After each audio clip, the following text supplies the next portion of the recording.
So I should preface all of this by saying that there will be full-length videos for both, I should say, of these players on the channel soon, coming soon to a scrambling armchair near you. But I wanted to jump out and get a few thoughts on these players as the picks have just been made. In the 4th round, the Kansas City Chiefs have just selected tight end. Where am I at here? Tight end Jared Wiley from TCU and safety Jaden Hicks from Washington State. Now, I do know more about Jared Wiley than I do about Jaden Hicks, but I wanted to jump in real quick with thoughts on both of them. And like I say, there will be full-length videos on both of these players, just like there was on Xavier Worthy, just like there has been on Kingsley Suamataia, just like there will be on the 5th, 6th, 7th round picks for the Kansas City Chiefs, as well as all of the UDFAs. But the one thing that stands out to me about both of these players is that they are football players. These aren't just athletes. These aren't guys who are there to there's very little boisterousness about these players.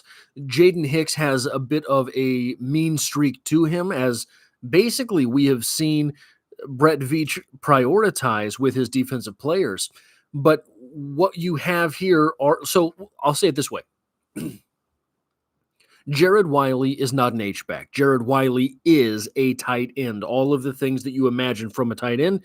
He's going to need to get a little bit stronger, but he's got functional strength as of now. Jared Wiley, Jaden Hicks, is a mean streak safety that is going to come in to try to replace the reps that were had by Mike Edwards last season. I think he's going to be able to do it. Now, obviously, both of these guys being available in the 4th round, both of these guys, you don't know exactly what to make of it, right? That they're still there in the 4th round. I think Jared Wiley would have starting potential on 6, 7 teams in the NFL at some point during his rookie season. Kansas City is obviously not one of them, but Kansas City is finally getting their backup tight end. Kansas City is finally getting a tight end that is big. He has a large catch radius. He's a guy who is going to make hands catches. He's not the fastest guy in the world, but he has good strength for a tight end. If I'll pull these numbers up real quick on Jared Wiley, ended up running a 4.62 40-yard dash. That is good speed for a tight end. A 1.62 10-yard split. The 40-yard dash was 85th percentile. 37-inch vertical on a guy who stands 6 foot 6 inches tall. So you have a back of the end zone target, if nothing else. He is a good receiver. I don't know too much about him on the run blocking end of things. He has definitely got the size to get in the way, and with 33.25-inch arms, he has reach. Probably going to need to learn some things. He is a little bit older than Brett Veach likes to draft players, already at 23 and a half years old, born in the year 2000. Had a 118-inch broad jump, a 7.193 cone, which is not a great number, but that height of 6'6" is 82nd percentile. He's 249 pounds, so he could afford to put on a little bit of weight there. Jaden Hicks, who is the athlete known as Jaden Hicks, 6'2", 211 pounds, ran a 4.50 40. Doesn't sound all that great, but it's 73rd percentile for safeties. 37.5-inch vertical, 75th percentile for safeties. A 6.88 3-cone drill, 70th percentile for safeties. Ended up putting up 16 reps on the bench press, a 122-inch broad jump, and a 4.37 short shuttle, which is 16th percentile. But again, like I've said, a lot of times the percentiles for those cone drills get thrown off because a lot of people choose not to participate in them unless they're going to put up an absolutely wild number. So Taylor says Wiley is a Kelsey clone, man. He looks so similar to Kelsey on the field. His play style certainly does. He is one of the things that impresses me already about Jared Wiley is like Travis Kelce, he finds weak spots in defense and he will just sit down. I don't think he knows enough yet to maybe just sit down in the open space if there is some, but he finds that open space and he will slow the speed of his route until his quarterback finds him. He's been very good about that, at least from what I can find. Taylor also says Hicks is going to be a contributor on special teams right away, I bet. I think he's got the potential. So we also have the Brian Cook injury to talk about. We don't know exactly what is going on with Brian Cook. We don't know how that was a nasty looking injury. I don't know exactly what the timetable is for him to return. The Kansas City Chiefs may have been in more dire need of a safety than we previously knew about. But Jaden Hicks is not just a guy who's going to contribute on special teams. I think he has the potential to steal those reps vacated by Mike Edwards immediately, especially when you wonder whether or not Brian Cook will be ready for the regular season. Again, just to look at the numbers on Jaden Cook, 6'2", 211, that's a good-sized safety. Add in the fact that he had a 4.50 40-yard dash. That's Brian Cook chose not to run the 40-yard dash because the rumors were he was going to do very badly at that. But that 37.5-inch vertical jump and 6.88 three-cone drill, those are good numbers as well. He's a good athlete, but so there was a game he played against Wisconsin, and Braylon Edwards, who was drafted, I believe, 1 or 2 picks either before or after Hicks. I can't quite remember. He's a 6'1", 235-pound running back, something like that, for Wisconsin. And Hicks did not care. Hicks came in. He had at least 1 tackle for loss that I remember, at just absolutely submarining a 630-pound back in the backfield. That's stuff that's going to go over well at the NFL level. He also, I don't have numbers on it, but just from observation, was put close to the line of scrimmage fairly often, was put close to the line of scrimmage in coverage, which says that he's got, the wherewithal to be able to follow a receiver from the slot up close to the line. So he was trusted with a lot of stuff at Washington State. So again, these are 2 guys, I don't know. So again, 2 guys that I hadn't spent a whole lot of time researching prior to the draft, Jared Wiley and Jaden Hicks. But I remembered a couple things, right? And going into the draft, after the picks, looking into the players and refreshing that knowledge, those things that I had picked up about those players, they're just going to be contributors, right? One of the things that ends up hampering franchises like the Kansas City Chiefs as they win and win and win. I mean, you're talking about a team that has had the 32nd overall pick 3 times in the last how many seasons, right?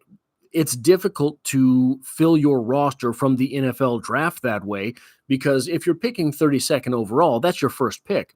Your second pick is not until 64. Your third pick is barely a top 100 pick in the draft. So you have to be very precise with most of these picks.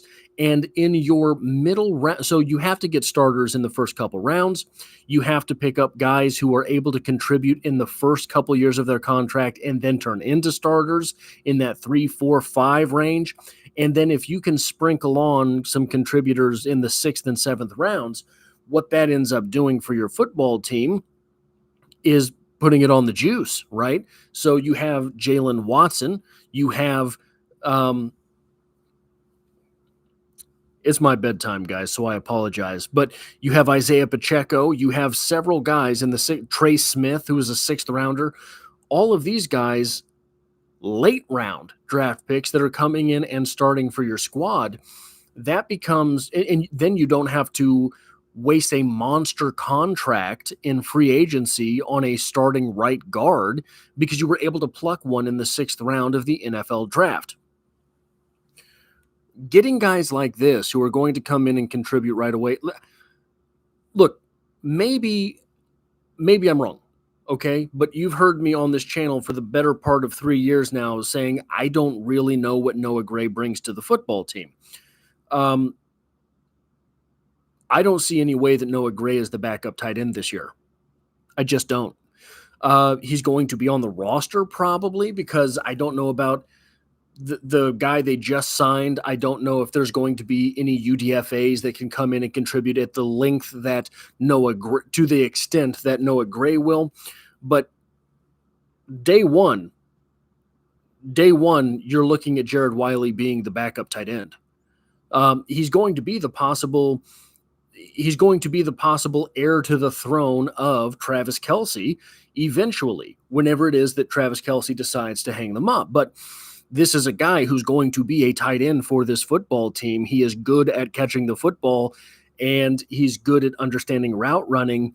So he's going to be that backup tight end. He's going to be better than Noah Gray, in my opinion, day one, snap one.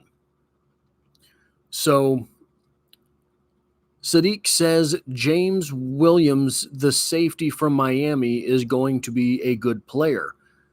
James Williams or the guy that we just picked up that was a UDFA last year? Are you talking about someone in the draft this year? James Williams. That is not – is that the second safety from Miami? A Big Dame says Hicks is a thumper. Yes. Yes, he is. And not only that, he has ball skills, right? This is a guy who I think he's going to contribute immediately. I think that he can become a starting level safety in the NFL.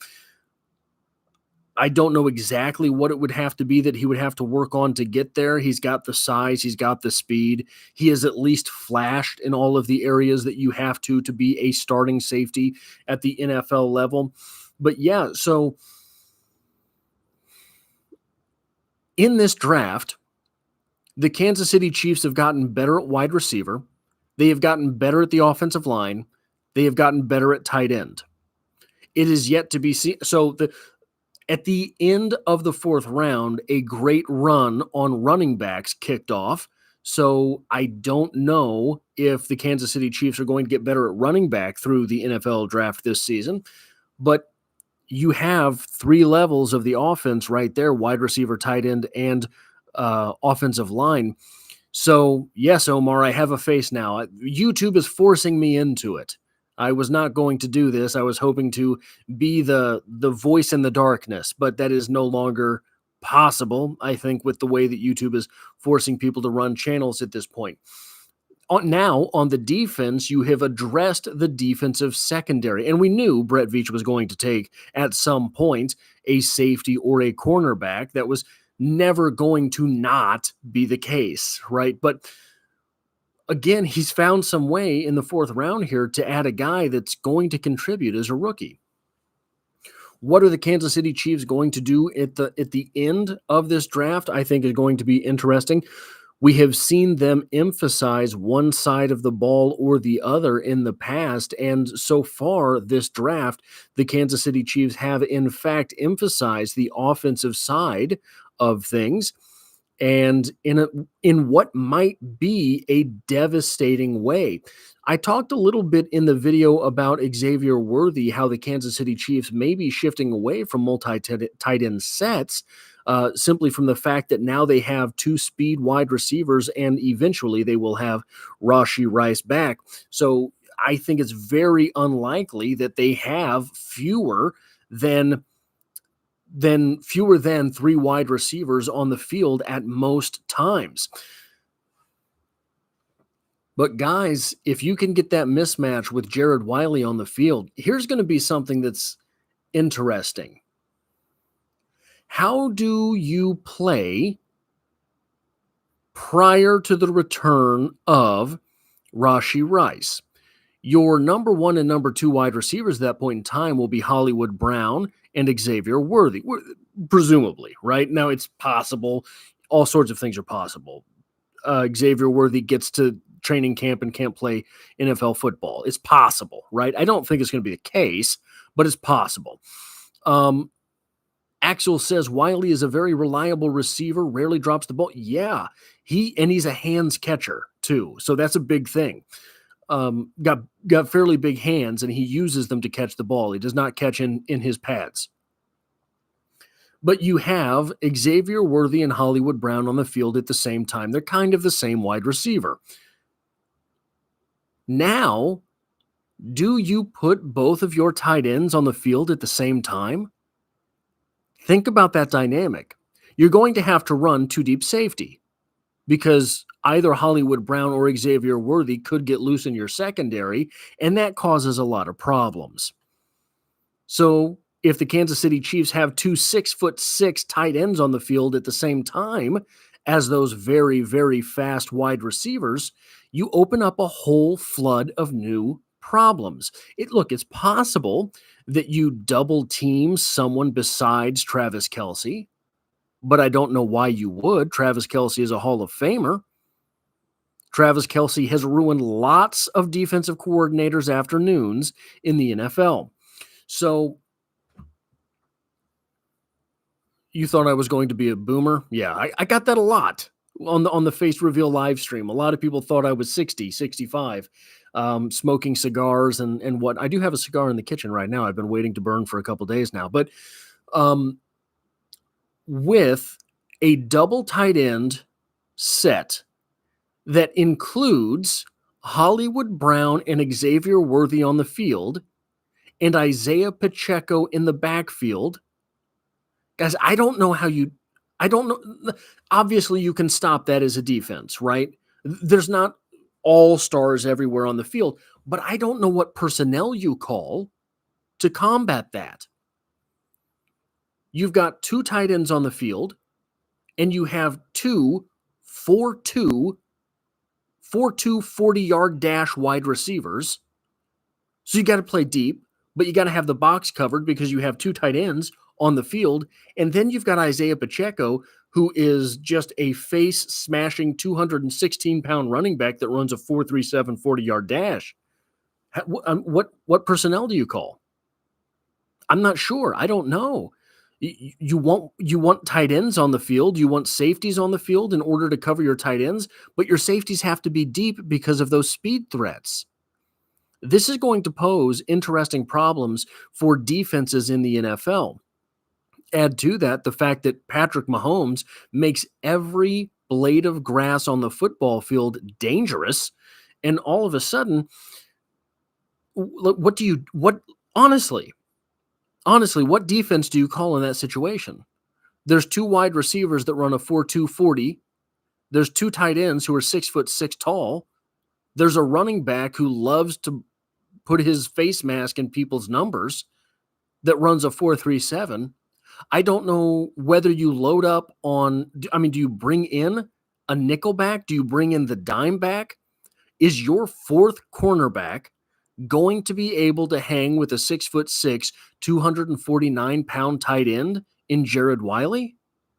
Maybe. He's going to have to be awfully tenacious.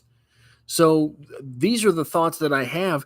The offense, the interesting thing about this offseason / NFL draft so far is that the offense, Wiley is as fast as Keon Coleman. Yeah, I still like Keon Coleman. The offense got an entire makeover at every level except for quarterback and running back to this point. But I think it's still possible that we do end up seeing more of Deneric Prince than Clyde Edwards-Helaire next season. Hopefully KT gets his head straight and Sky Moore steps up this season. I think one of them's gone, guys.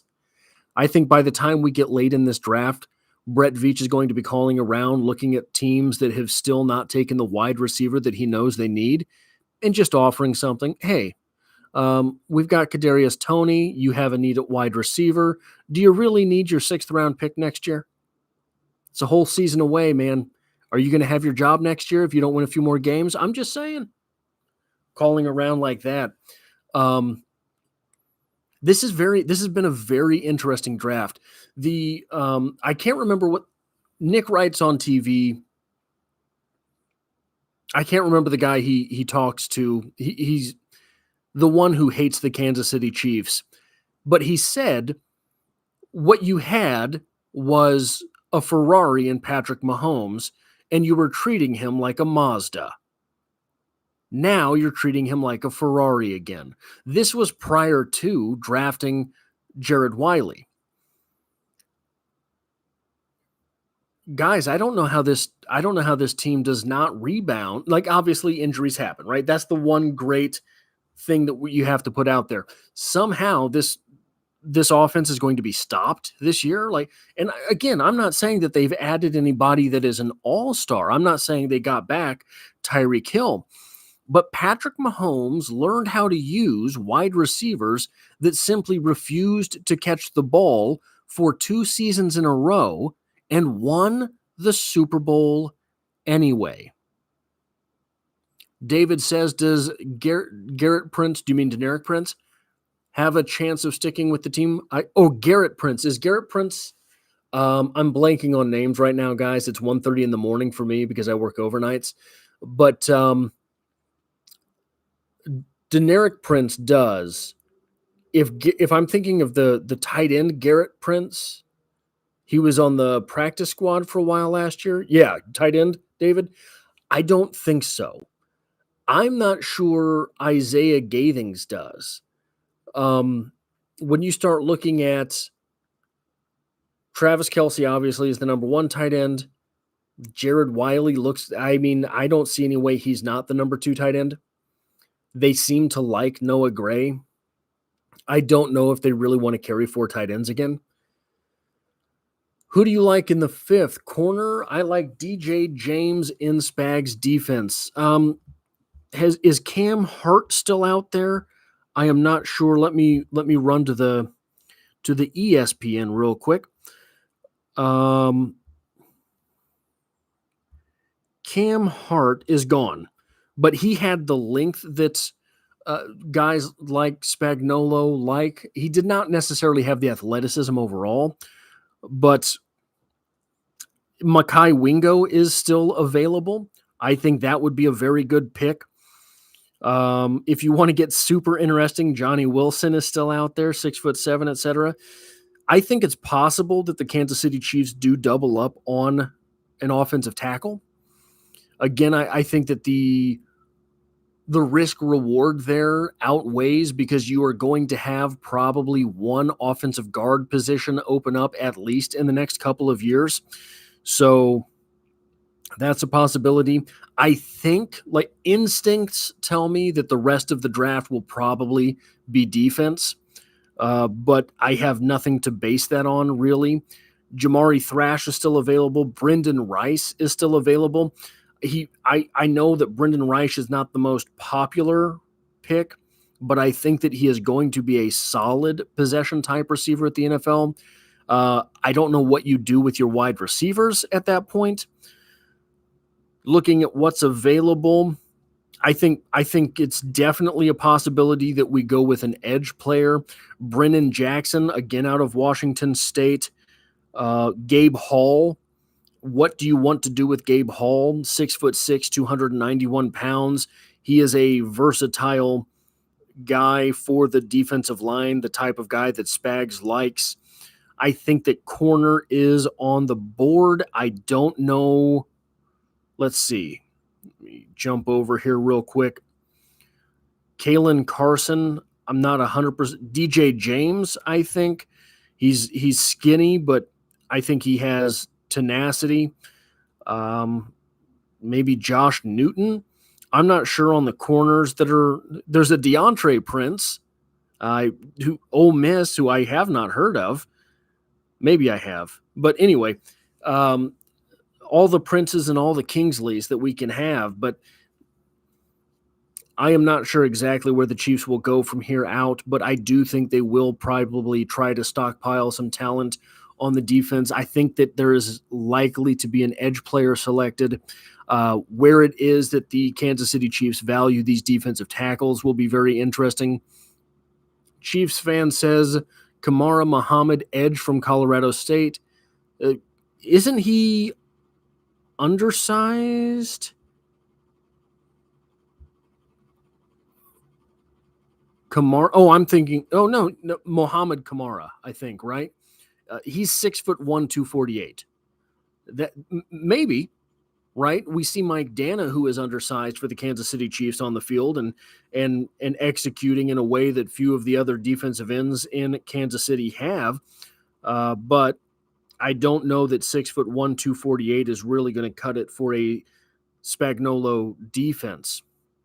So Chris Abrams-Drains went to Denver. That's disappointing. Oh, Audric Estime went to Denver too.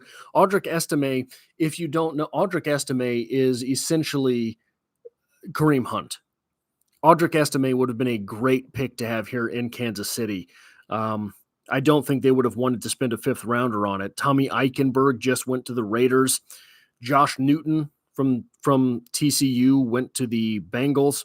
I think the Bengals are quietly having a very good draft. Anthony Gould went to the Colts.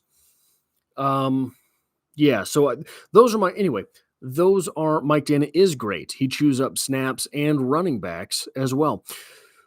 Those are my thoughts on the 2 4th-round picks. Again, I will be back tomorrow with videos on one of them. I think I'm going to have to slow things down a little bit from what I did last year. I was not able to get this week as vacation, but I hope to see you back then as well. And as always, it's good seeing you.